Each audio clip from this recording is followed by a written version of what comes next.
তথ্য ও সম্প্রচার উপদেষ্টা নাহিদ ইসলাম বলেছেন, আয়নাঘর যেখানে মানুষকে গুম করা হতো সেখানে আমারও অভিজ্ঞতা হয়েছিল ২৪ ঘন্টা থাকার। আমি থেকেছি সেই রুমটা এবং দেখেছি দেয়ালে তাদের লেখা যারা দীর্ঘদিন ধরে সেখানে বন্দী ছিলেন।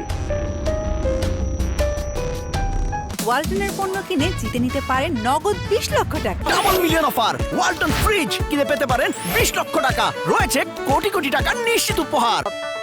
২৮ নভেম্বর ঢাকা বিশ্ববিদ্যালয়ের সামাজিক বিজ্ঞান অনুষদের মুজাফফর আহমেদ চৌধুরী অডিটোরিয়ামে তিনি কথা বলেন।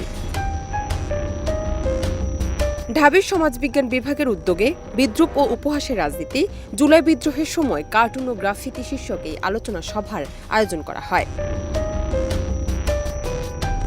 তথ্য উপদেষ্টা বলেন, আয়নাঘরের ভয়াবহ অভিজ্ঞতা সহ নিপীড়নের গল্প এতটাই ভয়াবহ যে ভুক্তভোগীরা এখানে সেগুলো বলতে চায় না। যেখানে সরকার থেকে তাদের বারবার বলতে অনুরোধ করা হচ্ছে, কিন্তু তারপর তারা বলতে চায় না, তাদের সেই অভিজ্ঞতাগুলো এতটাই ভয়াবহ ছিল।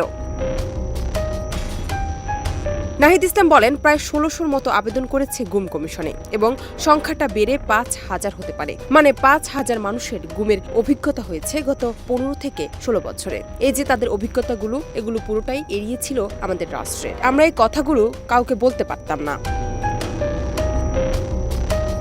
আমাদের আন্দোলনটা আসলে দেয়াল লিখন এবং আর্টওয়্যারের মাধ্যমে এগিয়েছে জানিয়ে তিনি আরো বলেন, আমরা এখন চিন্তা করছি এগুলো সংরক্ষণ করার। মানুষ আসলে কি বলতে চেয়েছিল এবং মানুষ আসলে কি বলতে চায়, এগুলোর উপাদান আমরা সেখানে পাবো। আলোচনা সভায় মূল প্রবন্ধ পাঠ করেন ঢাকা বিশ্ববিদ্যালয়ের সহযোগী অধ্যাপক সামিনা লুৎফা। আরও বক্তব্য দেন জাতীয় বিশ্ববিদ্যালয়ের উপাচার্য এএসএম আমানুল্লাহ, ঢাকা বিশ্ববিদ্যালয়ের গণযোগাযোগ ও সাংবাদিকতা বিভাগের অধ্যাপক গীতিয়ারা নাসরিন, নর্থ সাউথ বিশ্ববিদ্যালয়ের শিক্ষক নাভিন মুর্শিদ সহ আরও অনেকে।